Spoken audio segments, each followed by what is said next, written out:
Hi Joy, today we're going to be looking at reflection symmetry. Now reflection symmetry is something that we've done before. Basically what we're going to do is we're going to take objects and draw a line of reflection through them. Now with a heart that's pretty easy, it's straight down the center. Same with a smiley face. Even this lobster, if you go sideways, will have a line of reflection, as will this arrow at a diagonal.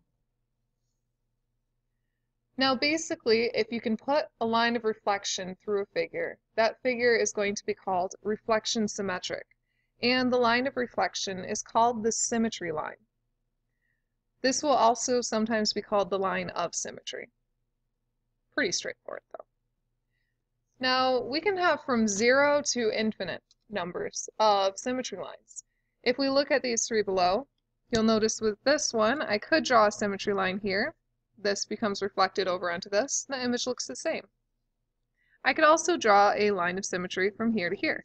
Again, if I reflected it over this line, the image looks the same. This image, however, does not have any.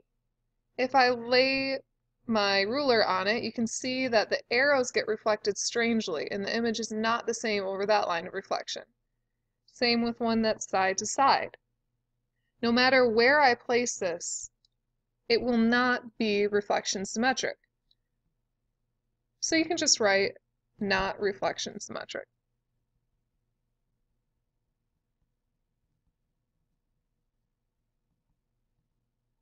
Now the star, on the other hand, is very much so reflection symmetric.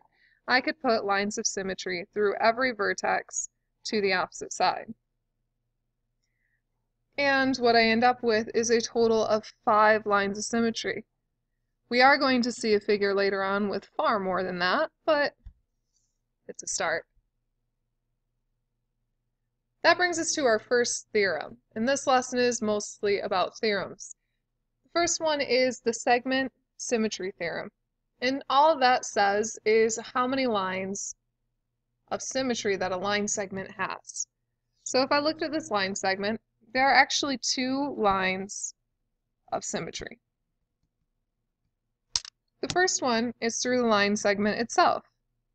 Every point on that line segment could be reflected over itself to get the same image. Therefore, it is symmetric over the line through the points.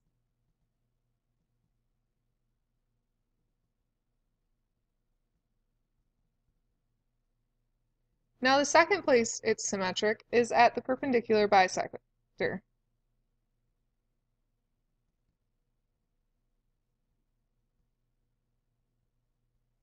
If I place this directly at the perpendicular bisector, and I am just going to estimate here, I could flip it over that and it would be the same figure. Mine's slightly off, but you see the picture.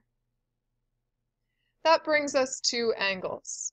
Now with this we have 2 theorems, the most important of which is that there is 1 line of symmetry for an angle, and we typically have been calling that the bisector.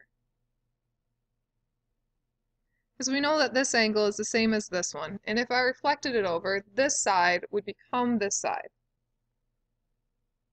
And that's what the side switching theorem says. An angle side reflected over the bisector is the other side of the angle.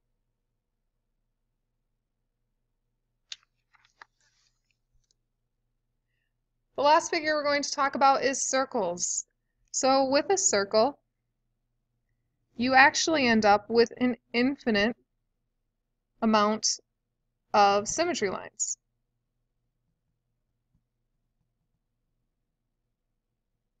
And in particular, these are all of the diameters, plus the line that contains the diameter. So I could draw this as a line of symmetry, I could draw this as a line of symmetry, and I could keep going to infinity.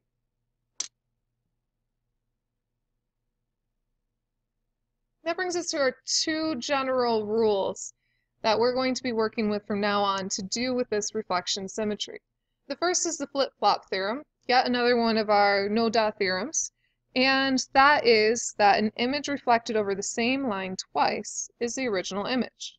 So if I drew a line of reflection, and I took this point and I reflected it over, and I got this point. If I then took my image and reflected it back, it would end up being on the pre-image. So all we've done is flip-flopped it. Thus, the flip-flop theorem. Second, we have the symmetric figures theorem, and this is really the most important theorem of this lesson. And that is, if a figure is symmetric, then any pair of corresponding parts is congruent.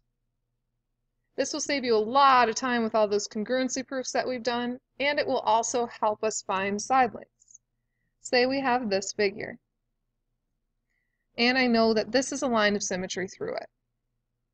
If I told you that this angle is 65 degrees, and that it was reflection symmetric, you would be able to tell me that this was 65 degrees.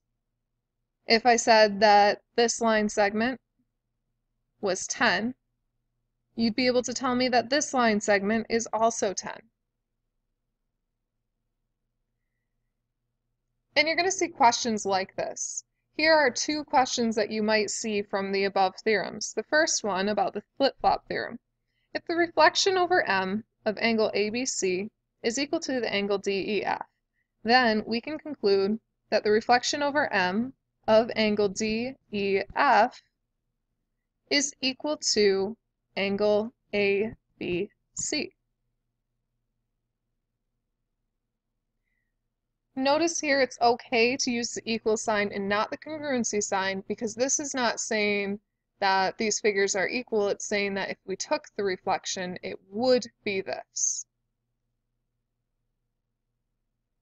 We also have part B. Let's say you had a question that said XL, the line, is a line of symmetry, and it wants us to list some congruency statements. We could say that angle Z is congruent to angle Y because of the symmetric figures theorem. I could also say that the line segment XC is congruent to the line segment XY. I could say that the point Y is congruent to the point Z. And we could keep going. In general, all you really need to know is that the triangle formed here, that is XYL, will end up being congruent to the triangle XZL. And we know from there that we have all of the congruency statements that we started listing here. Last, we just have the homework. This one does take a bit of explaining. You'll find on page 308, at the very beginning of the section, I want you to start by determining the method used to group the letters in the alphabet. Now in your book, it's the little blue section. Let's see if I can get this. Right here. I want you to take each group and tell me, what do these have in common? Remember, we are talking about reflection symmetry. How do you know that each of these values end up in the group that they're at? The K in this one is a little bit tricky, but notice the angles are a little bit different from the top to the bottom. Once you finish that, I would like you to also work on page 313, 5, 9 through 11, 17, and 18. Don't be afraid to contact me with any questions, and I hope things are going well with you.